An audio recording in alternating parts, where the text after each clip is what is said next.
안녕하세요. 오늘도 저희 채널 소중한 이야기들의 귀한 발걸음 해주신 시니어 여러분, 진심으로 감사합니다. 이야기를 시작하기 전에 여러분의 구독과 좋아요는 큰 힘이 됩니다. 따뜻한 응원에 늘 감사드리며, 그럼 오늘의 이야기 시작하겠습니다. 11월 저녁, 서울 외곽의 아파트 거실은 따뜻했습니다. 나는 소파에 앉아 텔레비전을 보고 있었어요. 63의 나이, 짧게 깎은 백발에 검은 태안경을 쓴 내 얼굴은 차분한 편이었습니다. 회색 터틀넥 스웨터를 입은 채 뉴스를 보고 있었지요. 아버지, 저녁 드셨어요? 현관문이 열리며 아들의 목소리가 들렸습니다. 나는 고개를 돌렸어요. 30살 청년이 환한 얼굴로 들어오고 있었습니다. 검은 코트를 입고 손에는 비닐봉지를 들고 있었지요. 아직이다. 내 어머니는 독서 모임 가셨어. 그럼 잘 됐네요. 제가 치킨 사왔어요. 아들은 봉지를 들어 보이며 웃었습니다. 나는 미소를 지었어요. 자식이 이렇게 자주 들르는 게 고마웠습니다. 결혼을 앞두고도 부모 걱정을 하는 아들이었지요. 요즘 바쁠 텐데 자주 오네. 아버지 보고 싶어서요. 예비처가 식사도 끝났고요. 둘은 식탁에 마주 앉았습니다. 치킨을 나눠 먹으며 아들은 결혼 준비 이야기를 했어요. 예식장은 어디로 정했고 신혼집은 어떻게 마련했는지 하나하나 설명했습니다. 나는 고개를 끄덕이며 들었지요. 아버지, 제가 이렇게 결혼까지 할 수 있는 건 다 아버지 덕분이에요. 아들의 목소리가 진지해졌습니다. 무슨 소리냐? 내가 잘해서 그렇지. 아니에요. 아버지가 대학 등록금도 유학 비용도 다 대주셨잖아요. 전 알아요. 아버지가 얼마나 고생하셨는지. 나는 입술을 꾹 다물었어요. 사실이었습니다. 내 월급의 대부분은 아들에게 들어갔지요. 학원비, 등록금, 유학 준비비 내 옷 한 벌 제대로 사지 못했지만 단 한 번도 아까운 적이 없었습니다. 그게 아버지 역할이다. 나는 짧게 말했습니다. 아들은 눈시울이 붉어졌어요. 저 정말 좋은 아버지 만나서 행복합니다. 그 말에 나는 가슴이 먹먹해졌지요. 나는 경상남도 작은 도시에서 태어났습니다. 1961년생, 가난한 가정의 장남이었어요. 아버지는 공장 노동자였고 어머니는 식당에서 설거지를 했습니다. 형편이 어려웠지만 나는 공부를 열심히 했지요. 고등학교를 졸업하고 서울로 올라왔습니다. 작은 무역회사에 취직했어요. 말단 사원이었지만 성실하게 일했습니다. 새벽같이 출근하고 밤늦게 퇴근했지요. 주말도 반납했습니다. 28살에 군 복무를 마쳤어요. 제대 후 회사 선배의 소개로 여자를 만났습니다. 그녀는 조용하고 차분한 사람이었어요. 첫눈에 반한 건 아니었지만 함께 있으면 편안했지요. 1년 후 우리는 결혼했습니다. 작은 원룸에서 신혼을 시작했어요. 아내는 은행 창구에서 일했고 나는 여전히 회사에 다녔습니다. 둘 다 바빴지만 행복했지요. 그리고 이듬해 아들이 태어났습니다. 작고 빨간 얼굴의 아기였어요. 처음 품에 안았을 때의 감동은 아직도 생생합니다. 나는 그날 다짐했지요. 이 아이만큼은 배고프지 않게, 부끄럽지 않게 키우겠다.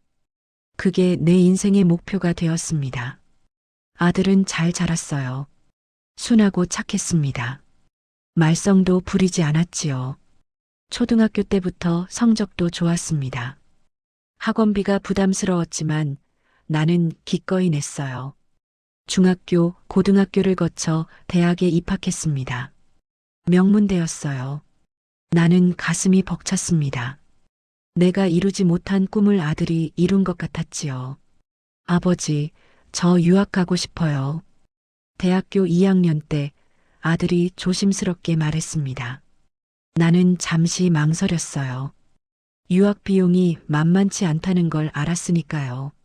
하지만 곧 고개를 끄덕였습니다. 그래, 가거라. 아버지가 뒷바라지할게. 그렇게 아들은 미국으로 떠났지요. 나는 밤낮 없이 일했습니다. 대출도 받았어요. 허리띠를 졸라맸습니다. 하지만 힘들다는 생각은 하지 않았지요. 아들이 잘 되는 게 내 기쁨이었으니까요. 3년 후 아들은 학위를 받고 돌아왔습니다. 좋은 회사에 취직했어요. 나는 드디어 어깨를 펼 수 있었습니다. 이제 됐다. 내 역할은 끝났다. 그렇게 생각했지요. 그런데 한 달 전 모든 게 달라졌습니다. 회사 복지 차원에서 가족 건강 검진이 있었어요.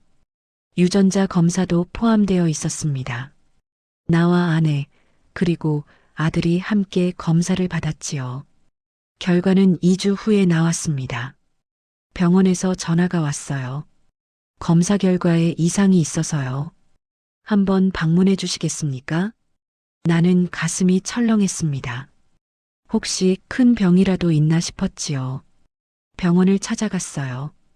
의사는 조심스러운 표정으로 서류를 건넸습니다. 유전자 검사 결과인데요. 아드님과 선생님 사이에 부자 관계가 확인되지 않습니다. 나는 귀를 의심했어요. 뭐라고요? 친자 관계가 아니라는 뜻입니다. 세상이 멈춘 것 같았습니다. 의사의 목소리는 들렸지만 무슨 말인지 이해할 수 없었어요. 손이 떨렸습니다. 서류를 다시 봤지요. 하지만 글자들이 흐릿하게 보였습니다. 검사를 다시 해주시겠습니까? 오류일 수도 있잖아요. 나는 간신히 말했습니다. 물론입니다. 재검사 가능합니다. 일주일 후 재검사 결과도 같았습니다. 나는 집으로 돌아왔어요. 다리에 힘이 없었습니다. 아내는 부엌에서 저녁을 준비하고 있었지요. 당신 나 좀 봅시다. 내 목소리가 낮게 깔렸습니다. 아내는 돌아봤어요. 내 표정을 보고는 얼굴이 하얘졌습니다. 무슨 일이에요? 나는 검사 결과지를 식탁에 내려놓았습니다. 이게 뭡니까? 아내는 서류를 보더니 그 자리에 주저앉았어요. 그리고 눈물을 흘리기 시작했습니다. 나는 그 모습을 보며 깨달았지요. 30년 동안 내가 믿어온 모든 것이 지금 이 순간 무너지고 있다는 것을. 앞으로 무슨 일이 펼쳐질지 나는 알 수 없었습니다. 아내는 바닥에 주저앉은 채 울고 있었습니다. 나는 식탁 앞에 서서 그녀를 내려다봤어요. 손이 떨렸지만 목소리는 차분하게 유지했습니다. 언제부터였습니까? 아내는 대답하지 못했어요. 어깨만 들썩였지요. 언제부터 알고 있었냐고 묻고 있습니다. 내 목소리가 조금 높아졌습니다. 아내는 고개를 들었어요. 눈가가 빨갛게 부어 있었습니다. 한때 예뻤던 그 얼굴은 늙고 지쳐 보였지요. 처음부터 알고 있었어요. 그녀의 목소리는 떨렸습니다. 처음부터요? 나는 되물었어요. 네, 미안해요. 정말 미안합니다. 아내는 손으로 얼굴을 가렸습니다. 나는 의자를 당겨 앉았어요. 다리에 힘이 풀렸습니다. 머릿속이 하얘졌지요. 30년입니다. 30년 동안 나한테 거짓말을 한 겁니까? 미안해요, 미안해. 미안하다고 끝입니까? 내 목소리가 커졌습니다. 아내는 움츠러들었어요. 나는 숨을 깊이 들이쉬었습니다. 화를 내면 안 된다고 스스로를 다독였지요. 하지만 가슴속에서 무언가가 치밀어 올랐습니다. 누굽니까? 그 사람이. 당신 군대 있을 때였어요. 아내는 천천히 말하기 시작했습니다.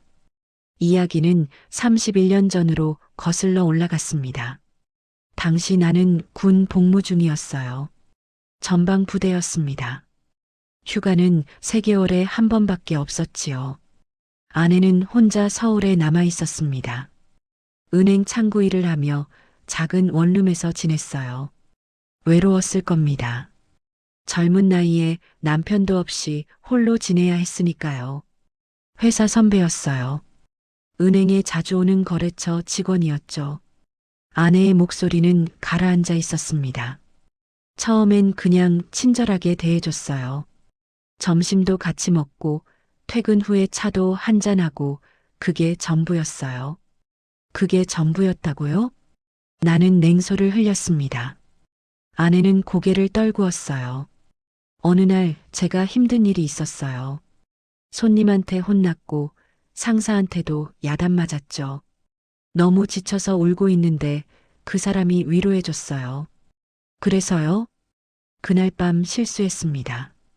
아내의 목소리가 끊어졌습니다. 나는 눈을 감았어요. 듣고 싶지 않았습니다. 하지만 들어야 했지요. 한 번뿐이었어요. 정말 한 번뿐이었습니다. 그 후로 그 사람을 다시는 만나지 않았어요. 피했고 연락도 끊었습니다. 그런데 아이가 생겼다? 네, 2달 후에 알았어요. 아내는 손수건으로 눈물을 닦았습니다. 당신이 휴가 나왔을 때 제가 임신했다고 말했잖아요. 당신은 기뻐했죠. 저는 말할 수가 없었어요. 나는 그날을 기억했습니다. 휴가를 나와 집에 도착했을 때 아내가 환한 얼굴로 말했지요. 여보, 우리 아기 생겼어요. 나는 기뻐서 그녀를 안아 올렸어요. 세상을 다 가진 기분이었습니다. 그런데 그게 거짓말이었습니다. 왜 그때 말하지 않았습니까? 내 목소리가 떨렸습니다. 무서웠어요. 당신이 날 떠날까봐. 그리고 당신이라면 진짜 아버지가 되어줄 수 있을 거라 믿었어요. 그건 당신 생각이잖아요. 내 생각은 묻지도 않고. 나는 소리쳤습니다. 아내는 고개를 숙였어요. 미안합니다. 정말 미안해요. 나는 의자를 박차고 일어났습니다. 밖으로 나가야 할 것 같았어요. 이 공간에 더 있으면 미칠 것 같았지요. 나는 아파트 복도를 걸었습니다. 계단을 내려가 밖으로 나왔어요. 찬바람이 얼굴을 때렸습니다. 11월 밤 공기는 매서웠지요. 근처 공원 벤치에 앉았습니다. 머릿속이 복잡했어요. 아내에 대한 배신감, 분노, 허탈함 여러 감정이 뒤섞였습니다. 하지만 무엇보다 혼란스러운 건 아들에 대한 감정이었어요. 그 애는 내 아들이 아니다. 그 생각이 머릿속을 맴돌았습니다. 30년 동안 키워온 아이, 내 인생 전부였던 그 아이가 사실은 남의 자식이었다니. 웃음이 나왔어요. 허무한 웃음이었습니다. 그런데 이상했습니다. 아들에 대한 미움이나 거부감은 들지 않았어요. 대신 가슴 한편이 아팠지요. 그 애는 아무 잘못이 없는데. 전화기가 울렸습니다. 아들이었어요. 나는 전화를 받지 않았습니다. 지금은 아들의 목소리를 들을 자신이 없었지요. 1시간쯤 지났을까요? 다시 전화가 왔습니다. 이번에도 아들이었어요. 나는 망설이다가 전화를 받았습니다. 아버지, 어디세요? 어머니가 울고 계세요. 아들의 목소리가 급했습니다. 집에 가 있거라. 아버지는 바람 좀 쐬고 올게. 무슨 일 있으세요? 어머니가 아무 말도 안 하시는데. 괜찮다. 걱정 마라. 나는 전화를 끊었습니다. 그리고 다시 생각에 잠겼어요. 아들에게도 말해야 하나? 그 생각만으로도 가슴이 무너졌습니다. 집으로 돌아온 건 밤 11시가 넘어서였습니다. 아들이 거실에서 기다리고 있었어요. 아내는 방 안에 있었습니다. 아버지, 대체 무슨 일이에요? 아들이 다가왔습니다. 나는 아들의 얼굴을 봤어요. 걱정스러운 눈빛, 다정한 표정, 그 모든 게 익숙했습니다. 아무것도 아니다. 그냥 부부 싸움이야. 부부 싸움이 저렇게까지 합니까? 어머니가 계속 우시는데요. 아들의 목소리에 짜증이 섞였습니다. 나는 한숨을 쉬었어요. 너는 신경 쓰지 마라. 어른들 일이다. 저도 어른입니다. 말씀해 주세요. 아들이 내 팔을 잡았습니다. 나는 그 손을 뿌리쳤어요. 지금은 아니다. 나중에 얘기하자. 아들은 당황한 표정이었습니다. 나를 밀쳐낸 건 처음이었으니까요. 아버지, 집에 가거라. 늦었다. 나는 돌아서서 안방으로 들어갔습니다. 아내는 침대에 앉아 있었어요. 얼굴이 퉁퉁 부어 있었지요. 나는 아무 말 없이 옷장을 열었습니다. 이불을 꺼내 거실로 나갔어요. 소파에 눕기 위해서였습니다. 여보, 뒤에서 아내의 목소리가 들렸습니다. 나는 대답하지 않았어요. 그냥 문을 닫았습니다. 그날 밤 나는 잠을 이루지 못했습니다. 천장을 바라보며 수없이 생각했어요. 어떻게 해야 하나? 아들에게 말해야 하나? 아니면 모른 척 살아야 하나? 하지만 답은 나오지 않았습니다. 다만 한 가지는 분명했어요.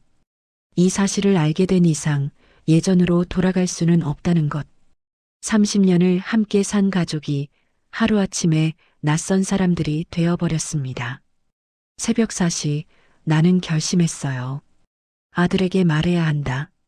그애도 알 권리가 있었습니다. 자신이 누구인지, 자신의 뿌리가 어디인지, 아무리 아파도 진실은 밝혀져야 했지요. 나는 눈을 감았습니다. 내일 아들과 마주 앉아 이야기를 해야 했습니다. 그 생각만으로도 가슴이 무너져 내렸지요.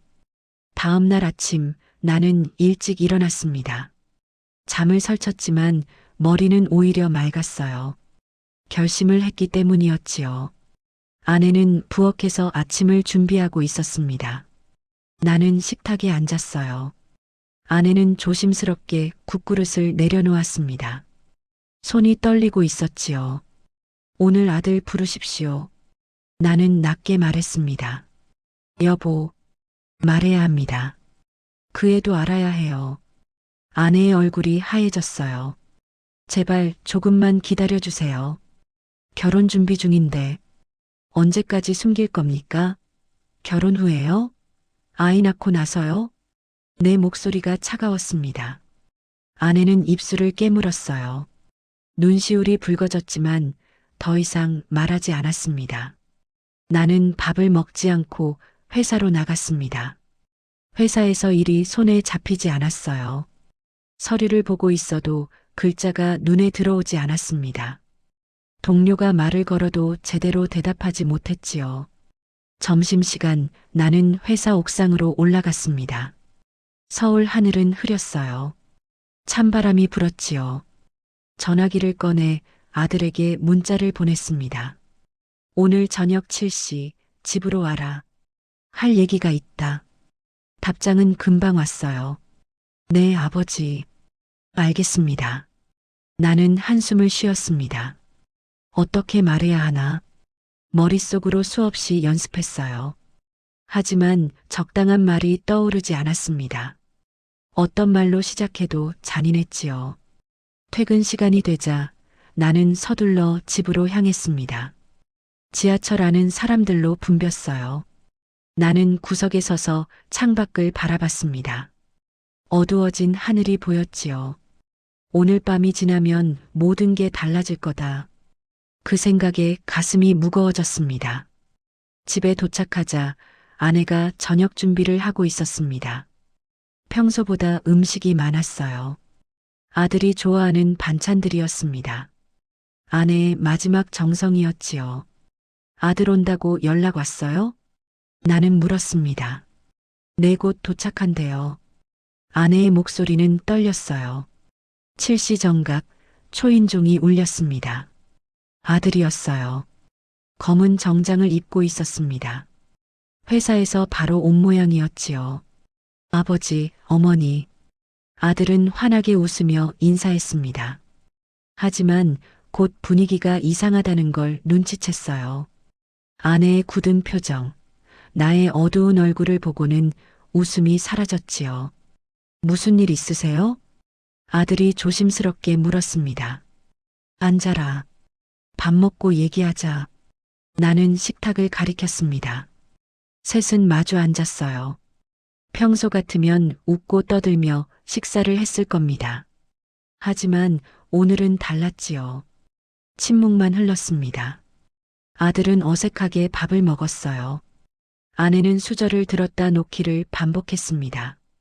나도 제대로 먹지 못했지요. 식사가 끝났습니다. 아들이 먼저 입을 열었어요. 아버지, 무슨 일인지 말씀해 주세요. 궁금해서 일도 제대로 못했어요. 나는 아내를 봤습니다.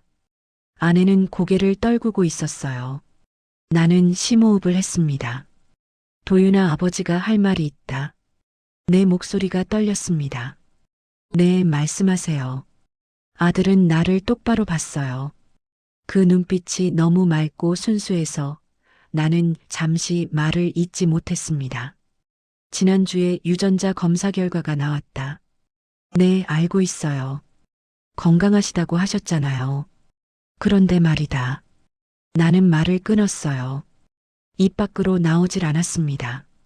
아내가 울기 시작했습니다. 아들은 당황한 표정으로 어머니를 봤어요. 어머니, 왜 우세요? 미안해, 도윤아, 정말 미안해.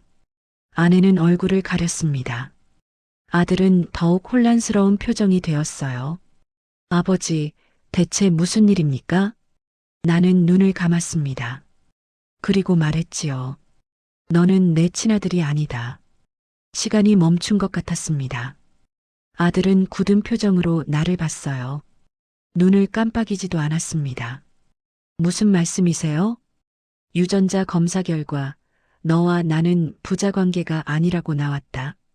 내 목소리는 떨렸지만 또박또박 말했습니다. 아들은 천천히 고개를 돌려 어머니를 봤어요. 어머니, 이게 무슨 소리예요? 아내는 대답하지 못했습니다. 울음만 계속되었지요. 어머니, 아들의 목소리가 커졌습니다. 나는 대신 설명했어요. 내 어머니가 아버지 군대 있을 때 다른 사람을 만났다. 그 결과 내가 태어난 거다. 아들은 입을 벌렸어요. 그리고 천천히 고개를 흔들었습니다. 아니에요. 그럴 리가 없어요. 검사를 2번이나 했다. 결과는 같았어. 검사가 잘못된 거예요. 다시 하면. 도윤아. 나는 아들의 이름을 불렀습니다. 아들은 입을 다물었어요. 하지만 눈빛은 흔들리고 있었습니다. 사실이다. 받아들여야 한다. 받아들이라고요? 아들의 목소리가 높아졌습니다. 30년을 아버지 아들로 살아왔는데 갑자기 아니라고 하면 어떻게 받아들여요? 아버지도 힘들다. 저는요? 전 안 힘듭니까? 아들이 벌떡 일어났습니다. 그럼 저는 뭡니까? 저는 누구 자식입니까? 아들의 목소리가 떨렸어요. 눈에서 눈물이 흘러내렸습니다. 나는 아무 말도 할 수 없었어요. 아들은 주먹을 쥐었다 폈다 반복했습니다. 제 인생이 뭡니까? 제가 믿었던 게 다 거짓말이었단 말입니까? 도윤아. 아내가 아들에게 다가가려 했습니다. 하지만 아들은 뒤로 물러났어요. 어머니, 왜 그러셨어요? 왜 거짓말을 하셨어요? 미안해, 정말 미안해. 미안하다고 끝입니까? 아들의 목소리에 분노가 섞였습니다. 나는 일어났어요. 도윤아, 진정해라. 진정하라고요? 지금 이 상황에서요? 아들은 나를 봤습니다. 그 눈빛에는 배신감, 혼란, 슬픔이 뒤섞여 있었어요. 아버지는 이제 저를 어떻게 보실 겁니까? 그 질문에 나는 할 말을 잃었습니다. 아들은 웃었어요. 허탈한 웃음이었습니다. 이제 남이라는 거죠? 그런 게 아니다. 그럼 뭡니까? 나는 대답하지 못했어요. 아들은 고개를 돌렸습니다. 저 먼저 가보겠습니다. 도윤아. 아내가 불렀지만 아들은 돌아보지 않았습니다. 현관문이 쾅 하고 닫혔어요. 나는 소파에 주저앉았습니다. 온몸에서 힘이 빠졌어요. 아내는 바닥에 무릎을 꿇고 울고 있었습니다. 나는 천장을 바라봤어요. 이렇게 되는 건가? 가족이 무너지는 소리가 들리는 것 같았습니다. 전화기가 울렸습니다. 아들의 예비 신부였어요. 나는 전화를 받지 않았습니다. 무슨 말을 해야 할지 몰랐지요. 1시간쯤 지났을까요? 문자가 왔습니다. 아들이었어요. 아버지, 며칠 시간을 주세요. 생각 좀 하고 싶습니다. 나는 답장을 보냈습니다. 알았다. 천천히 생각해라. 전화기를 내려놓고 나는 눈을 감았습니다. 그런데 문득 궁금해졌어요. 아이의 친아버지는 누구인가? 그 사람은 지금 어디서 무얼 하고 있을까? 자기에게 아들이 있다는 걸 알고나 있을까? 아내에게 물어봐야 했습니다. 그 사람이 누구인지, 지금 어디 있는지, 어쩌면 그 사람을 만나야 할지도 몰랐습니다. 이 혼란을 정리하기 위해서라도 나는 깊은 한숨을 내쉬었어요. 앞으로 무슨 일이 펼쳐질지 나는 알 수 없었습니다. 사흘이 지났습니다. 아들에게서 연락은 없었어요. 나도 먼저 연락하지 않았습니다. 서로 시간이 필요했지요. 나는 아내에게 물었습니다. 그 사람 이름이 뭡니까? 아내는 고개를 들었어요. 얼굴은 여전히 부어 있었습니다. 장태수 그 사람 이름이에요. 지금 어디 있습니까? 모르겠어요. 31년 전 일이에요. 그 후로 한 번도 연락한 적 없어요. 찾아야겠습니다. 내 목소리는 단호했어요. 아내는 놀란 표정으로 나를 봤습니다. 왜요?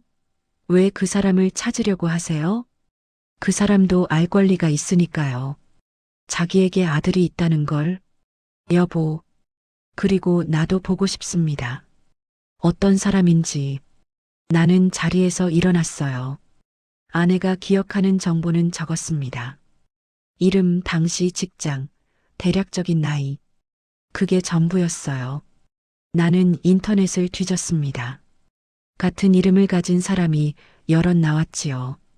하지만 나이와 경력을 대조하자 한 명으로 좁혀졌습니다. 장태수 62살. 현재 경기도 성남에서 작은 무역회사를 운영하고 있었어요. 나는 그의 회사 주소를 적었습니다. 다음 날 아침 나는 회사에 반차를 냈어요. 아내에게는 아무 말도 하지 않았습니다. 성남으로 가는 지하철 안에서 나는 긴장했어요. 심장이 빠르게 뛰었습니다. 어떤 사람일까? 어떻게 말해야 하나? 손바닥에 땀이 났어요. 1시간 후 나는 작은 상가 건물 앞에 섰습니다. 3층에 그의 사무실이 있었어요. 낡은 간판에 태성무역이라고 적혀 있었습니다. 나는 계단을 올라갔습니다. 문 앞에 섰어요. 손을 들어 노크하려다 멈췄습니다. 정말 들어가야 하나? 잠시 망설였습니다. 하지만 곧 문을 두드렸어요. 들어오세요. 안에서 남자 목소리가 들렸습니다. 나는 문을 열었어요. 사무실은 작고 어수선했습니다. 서류가 쌓인 책상, 오래된 소파, 먼지 쌓인 창문. 50대 후반으로 보이는 남자가 책상에 앉아 있었어요. 회색 머리, 주름진 얼굴, 헐렁한 셔츠를 입고 있었습니다. 무슨 일이십니까? 그가 물었어요. 나는 그를 봤습니다. 아들과 닮은 구석이 있었어요. 눈매, 코 미세하지만 분명했습니다. 가슴이 철렁했어요. 장태수 씨 맞습니까? 네, 그런데요. 제 이름은 김성진입니다. 할 말이 있어서 왔습니다. 나는 천천히 말했어요. 남자는 고개를 갸웃했습니다. 김성진? 제가 아는 분인가요? 모르실 겁니다. 하지만 장 씨는 제 아내를 알 겁니다. 아내요? 박미경. 31년 전 은행 창구 직원이었습니다. 그 이름을 듣자 남자의 얼굴이 굳었어요. 입술이 미세하게 떨렸습니다. 박미경? 기억나십니까? 나는 한 걸음 다가갔습니다. 남자는 의자에서 일어났어요. 왜 그 이름을 여기서 듣습니까? 당신이 그 사람과 관계를 맺었기 때문입니다. 내 목소리가 낮아졌습니다. 남자는 뒤로 물러났어요. 그건 오래전 일입니다. 지금 와서 왜? 그때 아이가 생겼습니다. 내가 말을 끊었어요. 남자는 눈을 크게 떴습니다. 뭐라고요? 당신의 아들입니다. 30살, 지금 서울에서 살고 있습니다. 남자는 입을 벌렸어요. 한동안 아무 말도 하지 못했습니다. 아들이라고요? 네. 그럼 당신은? 저는 그 아이를 30년 동안 키운 사람입니다. 제 아들인 줄 알고 나는 주먹을 쥐었어요. 남자는 책상에 손을 짚었습니다. 다리에 힘이 풀린 모양이었지요. 30년을. 네. 30년입니다. 나는 한 걸음 더 다가갔어요. 당신은 알고나 있었습니까? 그 사람이 임신했다는 걸? 아니, 몰랐습니다. 정말 몰랐어요. 남자는 고개를 흔들었습니다. 그 후로 그녀를 다시 만난 적이 없어요. 연락도 끊겼고, 그렇게 도망친 겁니까? 내 목소리가 높아졌습니다. 남자는 고개를 숙였어요. 죄송합니다. 저도 젊고 철없었습니다. 죄송하다고요? 나는 웃었어요. 허탈한 웃음이었습니다. 당신이 도망친 사이 나는 30년을 그 아이를 키웠습니다. 밤낮 없이 일했고 내 인생을 다 바쳤어요. 정말 죄송합니다. 죄송하다는 말로 끝입니까? 나는 책상을 탁 쳤어요. 남자는 움찔했습니다. 당신 아들입니다. 당신 피를 나눈 자식이에요. 그런데 당신은 한 번도 책임지지 않았어요. 제가 뭘 어떻게 해야 합니까? 남자의 목소리가 떨렸습니다. 나는 그를 똑바로 봤어요. 이제 와서 아버지 행세하려고 하지 마십시오. 네. 당신은 그 아이의 아버지가 아닙니다. 피는 나눴을지 몰라도 아버지는 아니에요. 내 목소리가 갈라졌습니다. 남자는 아무 말도 하지 못했어요. 저는 당신이 어떤 사람인지 보러 왔습니다. 그리고 이제 확인했어요. 나는 돌아섰습니다. 기다려 주십시오. 뒤에서 남자의 목소리가 들렸습니다. 나는 멈춰 섰어요. 저도 그 아이를 만나고 싶습니다. 제 아들이잖아요. 나는 천천히 돌아봤습니다. 남자는 간절한 표정이었어요. 30년 동안 몰랐습니다. 알았다면 달랐을 겁니다. 달랐을 거라고요? 나는 비웃었어요. 당신은 30년 전에도 도망쳤습니다. 지금도 똑같을 거예요. 아닙니다. 남자의 목소리가 커졌습니다. 저도 후회하며 살았어요. 그때 일을 그 사람을 저는 비겁했습니다. 인정합니다. 그래서요? 이제라도 아버지 노릇하고 싶습니다. 늦었지만 나는 고개를 저었어요.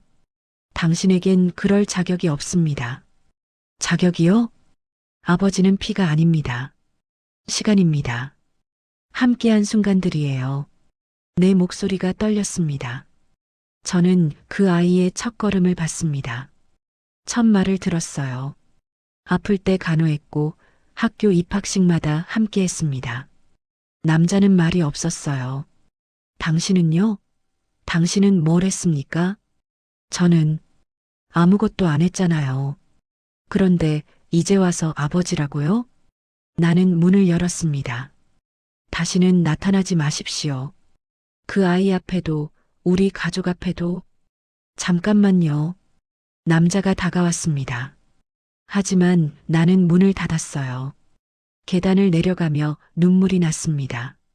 분노인지 슬픔인지 억울함인지 알 수 없었습니다. 밖으로 나왔어요.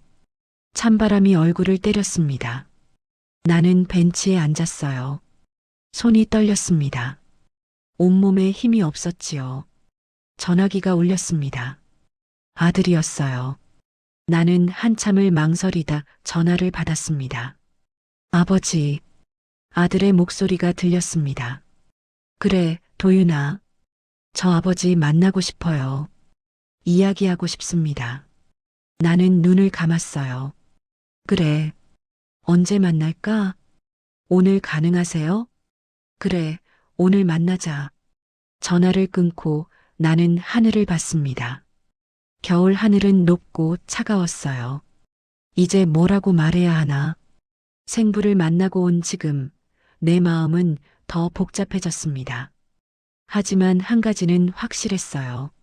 나는 그 아이를 포기할 수 없다는 것. 30년이 거짓말이 아니었다는 것. 나는 일어섰습니다. 아들을 만나러 가야 했어요. 며칠이 더 흘렀습니다. 겨울은 깊어지고 나는 생각이 많아졌습니다. 사람에게는 누구나 감정의 끝을 마주해야 하는 순간이 있는 법이지요. 나는 그 끝을 향해 조금씩 걸어가고 있었습니다. 아내는 여전히 조심스럽게 내 눈치를 보았고 나는 여전히 말수가 줄었습니다. 하지만 예전처럼 분노로 가득 차 있지는 않았습니다. 그 대신 묵직한 피로와 슬픔이 자리 잡았지요. 마치 오래된 상처가 서서히 굳어져가는 느낌이었습니다. 어느 저녁 아들과 약속한 시간이 다가왔습니다. 나는 집 앞 카페로 걸어갔어요. 바람은 차가웠지만 마음속엔 이상하게도 고요함이 있었습니다. 오늘 무언가 달라질지도 모르겠다. 그런 예감이 들었지요. 아들은 먼저 와 있었습니다. 창가 쪽에 앉아 있었고 손에는 뜨거운 커피가 놓여 있었어요. 내가 들어가자 고개를 들어 나를 보았습니다. 그 눈빛은 3일 전과 달랐습니다. 계속 울다 지친 눈, 화를 낼 기운조차 없는 눈이었지요. 나는 그 앞에 조용히 앉았습니다. 아버지, 그 한마디가 시작이었습니다. 아들의 목소리는 낮았지만 그 안엔 수많은 감정이 뒤섞여 있었어요. 나는 잠시 아무 말 없이 그 얼굴을 바라봤습니다. 아직도 기억합니다. 이 아이가 어린 시절 내게 하늘만큼 크게 웃어준 모습, 내 손을 꼭 잡고 아빠는 세상에서 제일 멋있어 라고 말하던 그 순간들. 그 모든 순간들이 거짓일 리 없었습니다. 도윤아, 나는 천천히 말을 꺼냈어요. 그 일이 우리를 얼마나 흔들었는지 나는 잘 안다. 아들은 커피잔을 내려놓고 내 말을 들었습니다. 하지만 내가 누굴 닮았든 누구의 피가 흐르든 나는 너를 내 아들로 키웠다. 그건 결코 바뀌지 않는다. 아들의 눈이 흔들렸습니다. 아버지는 정말 그렇게 생각하세요? 그 목소리는 마치 부탁하는 사람 같았습니다. 믿고 싶지만 두려운 마음, 희망과 불안 사이에서 떨리는 목소리였지요. 그래. 나는 내가 처음으로 내 손을 잡았던 날부터 내가 내 아들인 줄 알았다. 그 믿음은 30년 동안 단 한 번도 변한 적이 없다. 아들은 두 손으로 얼굴을 감싸 쥐었습니다. 어깨가 천천히 흔들렸어요. 울고 있었습니다. 그동안 참아왔던 감정들이 마치 복물 터지듯 쏟아져 나오는 것 같았지요. 나는 자리에서 일어나 아들의 어깨에 조심스럽게 손을 올렸습니다. 도윤아, 넌 내 아들이다. 그 사실은 앞으로도 언제까지나 변하지 않는다. 그 말은 내 마음 깊은 곳에서 우러나온 진실이었습니다. 아들은 천천히 고개를 들었고 그 눈엔 눈물이 고여 있었습니다. 아버지, 저도 아버지를 아버지로 알고 살아왔어요. 그 순간 나는 깨달았습니다. 피는 알 수 없는 연결을 만들지만 시간은 분명한 관계를 만든다는 것을. 우리가 함께 흘린 시간, 기억, 웃음, 눈물. 그것들이 바로 우리의 가족을 만들어낸 것이었지요. 아내와의 관계도 다시 마주해야 할 문제였습니다. 집으로 돌아온 나는 아내와 조용히 마주 앉았습니다. 아내는 기대하지 않던 시선을 했습니다. 나는 한참 동안 아무 말 없이 그녀를 바라봤습니다. 그리고 조용히 말했습니다. 미경 씨, 나는 아직 상처가 남아 있습니다. 그러나 우리 함께한 세월을 무시할 수는 없습니다. 나는 당신을 미워하면서도 여전히 가족이라 생각합니다. 아내는 눈물을 흘리며 고개를 숙였습니다. 정말 용서해 주시는 건가요? 나는 대답하지 않았습니다. 대신 그녀의 손 위에 내 손을 올렸습니다. 그것이 지금 내가 줄 수 있는 최선의 답이었습니다. 용서란 단번에 끝나는 일이 아니지요. 시간이 필요합니다. 그 시간 동안 우리는 다시 서로를 배우고 다시 믿음을 세워야 합니다. 나는 창밖을 바라봤습니다.